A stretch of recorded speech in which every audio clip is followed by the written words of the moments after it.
अरे बाप रे, बहुत गर्मी हो रही है। हाय गर्मी, हाय हाय मर जाऊंगी। बिस्तर पर पंखे के नीचे बैठकर केतकी गर्मी गर्मी करके चिल्ला रही थी। वो लड़कों का हाफ पैंट और बनियान पहने हुई थी। कमरे की खिड़कियां खुली हुई थी। तभी दरवाजे से केतकी का पति मुकुंद अंदर आया। ये क्या केतकी, ये तुम क्या पहनकर बैठी हुई हो?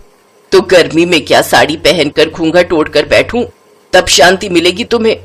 घूंघट ओढ़ने के लिए कौन कह रहा है? खिड़कियां खुली हुई हैं, बाहर से आसपास के लोग तुम्हें इस हालत में देखेंगे तो क्या इज्जत रह जाएगी इलाके में। इस तरह से नौटंकी मत करो। नौटंकी मैं नहीं, तुम कर रहे हो।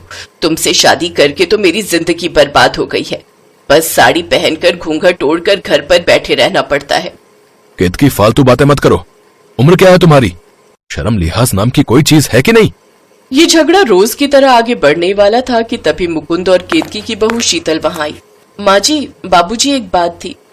और शीतल ने अपनी सास को हाफ पैंट और बनियान में देख लिया। अरे माँ जी तो आज भी बनियान में बैठी हैं। क्या करूं? क्या हुआ बहू, बताओ क्या बताने आई थी? मुंह में ताला क्यों लग गया? वो कहना था कि मेरी माँ ने फोन किया था, माँ और पापा यहाँ आ रहे हैं। क्या आज इतनी गर्मी में? तुम्हारे माँ बाप का दिमाग तो ठीक है ना? ऐसे क्यों बात कर रही हैं माँ जी? वो अपनी बेटी के ससुराल में नहीं आ सकते क्या? नहीं नहीं बहू, ऐसी बात नहीं है। तुम अपनी सासू माँ की बातों का बुरा मत मानो। तुम्हें पता तो है तुम्हारी सास कैसी है। उन्हें आने के लिए बोलो। ठीक है बाबूजी, वो आ रहे हैं। ये बोलकर शीतल चली गई। सुना ना केतकी, समधी जी और समधन आ रहे हैं। अब तो साड़ी पहन लो। हाँ ठीक है पहनती हूँ। ज्यादा पटर पटर मत करो और जाओ यहाँ से। मुकुंद चला गया। लेकिन केतकी को साड़ी पहनना और आम के पेड़ पर सेब उगाना एक ही बात थी। शादी के बाद से ही मुकुंद देखता आ रहा है। केतकी साड़ी पहनना ही नहीं चाहती। हमेशा बस हाफ पैंट और बनियान में घूमना चाहती है। अभी वो सास बन गई है, लेकिन आज भी वो आदत से मजबूर है। हमेशा बस गर्मी का बहाना देती है और मुकुंद पर चिल्लाती है। शीतल अपने माता पिता का इंतजार कर रही थी। 1 घंटे में उसके माता पिता आ गए। आओ माँ, आओ पापा, कितने दिनों बाद आए हो तुम दोनों। हाँ बेटी, टाइम ही नहीं मिलता है। इधर कुछ काम था तो सोचा एक बार तुमसे भी मिल लूं। तू कैसी है बेटी? मैं अच्छी हूँ माँ, आप दोनों बैठो, मैं माँ जी और बाबूजी को बुलाती हूँ। मैं आ गया, केतकी भी आ रही है, बैठिए आप लोग। सभी बैठकर बातें कर ही रहे थे कि तभी वहां पर केतकी आई। उसे देखकर शर्म से शीतल के माता पिता ने आंखें नीचे कर ली। केतकी ने साड़ी नहीं पहनी थी। उसने बनियान के ऊपर बस एक दुपट्टा ले लिया था। गर्मी कुछ ज्यादा ही बढ़ गई है, नहीं? हाँ मतलब नहीं मतलब हाँ थोड़ी सी। शीतल के माता पिता को इतनी शर्म आई कि उन्होंने तभी वहां से निकलने के बारे में सोचा। बेटी, हम तो बस तुझसे मिलने आए थे, अभी चलते हैं। देर हो रही है ना आपको? हाँ देर हो रही है। चलो चलो। वो दोनों चले गए। चलो बला टली, बस मुंह उठाकर चले आते हैं। ये बोलकर केतकी भी अपने कमरे में चली गई। शीतल को बहुत बुरा लगा। उसे गुस्सा भी आने लगा, शर्मिंदगी भी महसूस होने लगी और रोना भी आ गया। उसका पति रोहन जब घर लौटा तब उसने अपनी सास की हरकत बताई। रोहन ने कहा, ये माँ भी ना हमेशा से ऐसी है, सुधरने वालों में से नहीं है। उनकी वजह से किसी के साथ अच्छा रिश्ता नहीं है हमारा। आज तो हद ही हो गई। हमेशा कम कपड़े पहनकर घूमती रहती हैं। कितना गंदा लगता है दिखने में। और ताकि ज्यादा कपड़े ना पहनने पड़े इसलिए किसी को घर में आने ही नहीं देती हैं। अब मुझसे ये सब नहीं देखा जा रहा है। अब तो मैं उन्हें सुधार कर ही दम लूंगी। हम तो बोल बोल के थक गए। देखो तुम ही कुछ कर सकती हो। अब मैं बोलूंगी नहीं, बातों से वो पिघलने वालों में नहीं है। तो फिर क्या करने की सोच रही हो तुम? बस देखते जाओ। मेरे एक दोस्त को कीड़े मकोड़े का बहुत शौक है। अब देखो मैं क्या करती हूँ। शीतल ने उस दोस्त को कॉल लगाई और उससे कुछ बात की। अगले दिन शीतल के लिए एक पार्सल आया। तब घर में रोहन और मुकुंद नहीं थे। केतकी बनियान पहनकर सो रही थी। शीतल ने उन कीड़ों को चुपके से केतकी के बिस्तर पर छोड़ दिया। शाम को शीतल की जब नींद खुली तब उसके पूरे बदन में खुजली हो रही थी। वो बंदरों की तरह खुजाने लगी।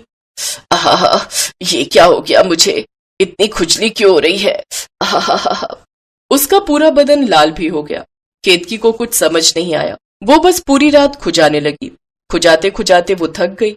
उसकी त्वचा छिल गई लेकिन खुजली नहीं रुकी। आहा, मर गई। मुझे डॉक्टर के पास ले चलो। अरे मुझे डॉक्टर के पास ले चलो। मुकुंद उसे डॉक्टर के पास ले गया। डॉक्टर ने दवाई दी और कहा, अभी गर्मी के समय बहुत सारे कीड़े मकोड़े निकलते हैं। खाली त्वचा देखते ही डंक मारते हैं। हमेशा त्वचा को ढक के रखा कीजिए, नहीं तो फिर से। नहीं नहीं, फिर से नहीं। इतनी खुजली मुझे नहीं चाहिए। इससे अच्छा तो मैं साड़ी पहनकर सब कुछ ढक कर रहूंगी। उसके बाद से केतकी बदल गई। एक रात की खुजली ने उसे पूरी तरह चेंज कर दिया। वो हमेशा साड़ी पहनने लगी। चाहे कितनी भी गर्मी हो, घर के सभी केतकी को लेकर निश्चिंत हो गए। धीरे धीरे रिश्तेदारों से भी रिश्ता ठीक हो गया। इसीलिए कहते हैं कि कभी कभी खुजली भी जरूरी होती है।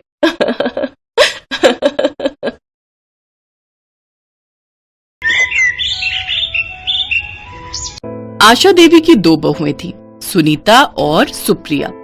सुनीता थोड़ी मोटी थी और सुप्रिया पतली दुबली थी।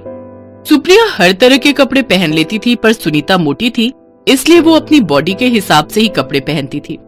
माँ जी, ये इवनिंग गाउन मुझ पर कैसा लग रहा है? बहुत अच्छा लग रहा है बहू, तुम तो पतली दुबली पतंग हो, तुम पर तो सारे कपड़े अच्छे लगते हैं। थैंक यू माँ जी।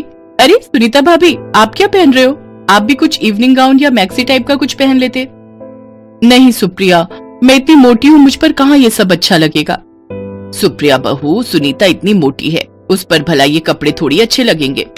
तुम भी कैसी बातें करती हो, इस पर बस साड़ी और सूट ही सही लगते हैं, ये उनमें ही ठीक ठाक लगती है। चलो अब तुम सब तैयार हो जाओ, समय पर सगाई फंक्शन में पहुंचना है।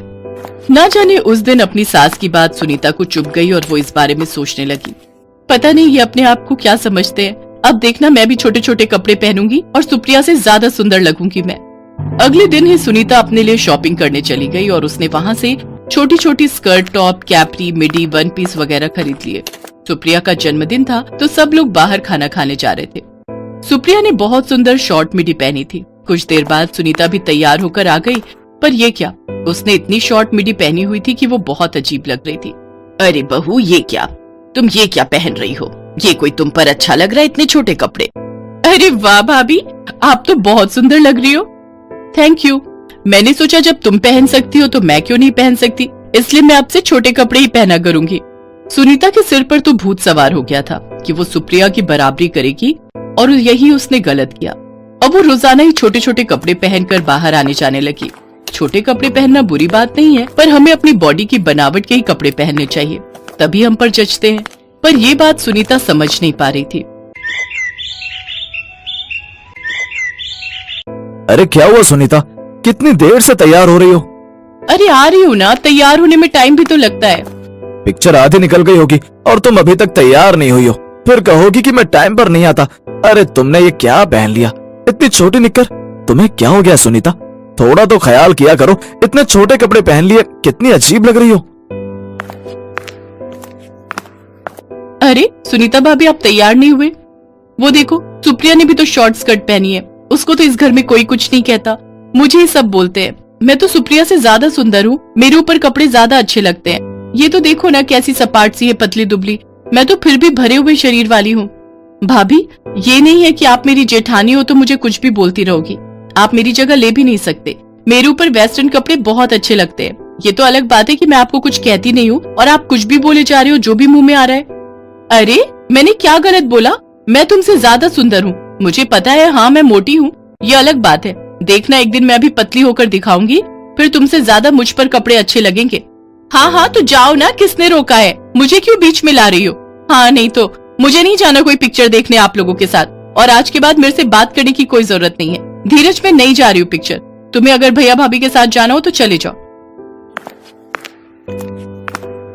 भाभी आपने ठीक नहीं किया। सुनीता और सुप्रिया के बीच लड़ाई पड़ गई। दोनों ने आपस में बात करना बंद कर दिया। गलती सुनीता की थी, उसने सुप्रिया का अपमान किया, पर वो अपनी गलती मानने को तैयार नहीं थी। घर में तो ऐसा माहौल हो गया जैसे घर में कोई रहता ही ना हो। ये देखकर आशा देवी बहुत दुखी हुई। बताओ सुनीता, तुम्हारी वजह से आज घर में सब कितने परेशान हैं। तुम्हें पता भी है तुमने सुप्रिया से किस तरह से बात की। माँ जी, आपको तो मैं ही गलत दिखाई देती हूँ। आप ये क्यों नहीं कहती कि आप सुप्रिया से ज्यादा प्यार करते हो, मुझे नहीं? ऐसी कोई बात नहीं है सुनीता, ना जाने तुम्हारे दिमाग में क्या नफरत का कीड़ा पनप रहा है। जब देखो तब गलत ही सोचती रहती हो। अरे हम सब तुम्हारे अपने हैं, तुम्हारा भला ही सोचते हैं। सिर्फ तुम्हें थोड़ा बहुत कपड़ों के लिए क्या बोल दिया, तुम तो सबसे ही लड़ने लगी हो। ऐसा ना हो कि मैं भी तुमसे बात करना बंद कर दूं, फिर तुम बिल्कुल अकेली हो जाओगी। और फिर ऐसा ही हुआ। आशा देवी ने भी धीरे धीरे सुनीता से बात करना कम कर दिया, क्योंकि वो किसी की सुनती ही नहीं थी। उसे तो अपने में कोई कमी नजर ही नहीं आती थी। हमेशा दूसरों की गलती ही उसे नजर आती थी। पड़ोस के घर में किसी की शादी थी। सब लोग तैयार हुए। सुनीता ने फिर से अपने मन की चलाई। वो कट स्लीव डीप नेक का वन पीस पहनकर तैयार हो गई, जो देखने में थोड़ा शॉर्ट था। अब कोई उससे बात नहीं कर रहा था, इसलिए किसी ने भी उसे मना नहीं किया। सुप्रिया ने डिजाइनर साड़ी पहनी, सास ने भी अच्छे कपड़े पहने। सब लोग तैयार होकर शादी के फंक्शन में पहुंचे। सबका ध्यान सुनीता की तरफ ही था। सुनीता बहुत ही अजीब लग रही थी। उसने जो वन पीस पहना हुआ था वो बहुत ज्यादा टाइट था, जो उसकी बॉडी से चिपक रहा था, पर उसे तो लग रहा था कि वो बहुत खूबसूरत लग रही है। सब लोग डीजे पर डांस करने लगे। सुप्रिया भी सबके बीच डांस कर रही थी, पर जैसे ही वो थोड़ा जोश में डांस करने लगी, अचानक उसका वन पीस पीछे से फट गया और सुनीता एकदम घबरा गई। और पहनो ऐसे कपड़े, कितनी बार मना किया था कि तरीके के कपड़े पहनो। अब क्या करूं मैं, यहाँ पर माँ और सुप्रिया भी नजर नहीं आ रही हैं। अब रो क्यों रही हो, साइड में आओ ताकि कोई और ना देख ले। वहाँ दीवार के पास खड़ी हो जाओ। तभी सुप्रिया और आशा देवी आ जाती हैं। क्या हुआ सुनीता भाभी, आपकी आंखों में आंसू? मैं माँ को पानी पिलाने के लिए गई थी, कुछ हुआ है क्या? क्या हुआ बहू, तुम रो क्यों रही हो? यहाँ सबके बीच अच्छा नहीं लग रहा। तुम दोनों में कोई लड़ाई हुई है क्या? माँ एक सेकंड इधर आओ। अनिल अपनी माँ के कान में ये बात बता देता है। सुप्रिया बहू जरा बात सुनो, सुनीता की ड्रेस पीछे से फट गई है, इसीलिए वो दीवार के साथ खड़ी है। कुछ करो ताकि हम गेट तक जा सके और कोई देखे ना, इस बात का ध्यान रखना। माँ जी आप चिंता मत करो, सुनीता भाभी को इस हालत में कोई नहीं देखेगा, मैं उनके साथ रहूंगी। भाभी आप आओ मेरे साथ चलो, बस आपको इस तरह बिहेव करना है कि आपकी तबीयत खराब हो रही है, बाकी सब मैं संभाल लूंगी। सुनीता सुप्रिया के आगे थी और सुप्रिया ने सुनीता को पीछे से कसकर पकड़ रखा था।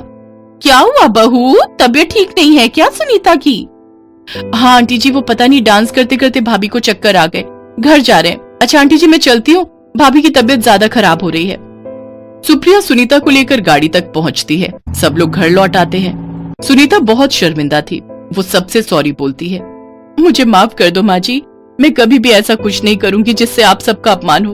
और सुप्रिया मैं तुमसे भी सॉरी बोलती हूँ।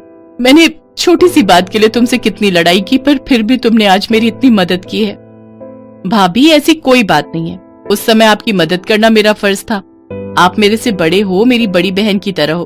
अब एक बात आपको मेरी भी माननी पड़ेगी, आपके लिए कपड़े मैं डिसाइड करूंगी। बहुत सुंदर वेस्टर्न कपड़े, पर आपके हिसाब से जो आप पर बहुत सूट करेंगे। बहू मन खराब मत करो, सब कुछ ठीक है। तुम और सुप्रिया इस घर की रौनक हो, आपस में कभी भी लड़ाई मत करना, हमेशा मिलजुल कर रहो। सुनीता और सुप्रिया एक दूसरे के गले लग जाती हैं। सुप्रिया सुनीता को शॉपिंग के लिए लेकर जाती है और उसके बॉडी शेप के हिसाब से बहुत ही सुंदर वेस्टर्न ड्रेस उसको खरीद कर देती है। वेस्टर्न कपड़े पहनना बुरी बात नहीं है, पर हमें हमेशा अपने बॉडी शेप के हिसाब से ही कपड़े खरीदने और सिलवाने चाहिए, ताकि हम उन कपड़ों को पहनकर खुद को कंफर्टेबल महसूस करें और दिखावा करने की कोशिश में लोगों के बीच मजाक का पात्र न बने।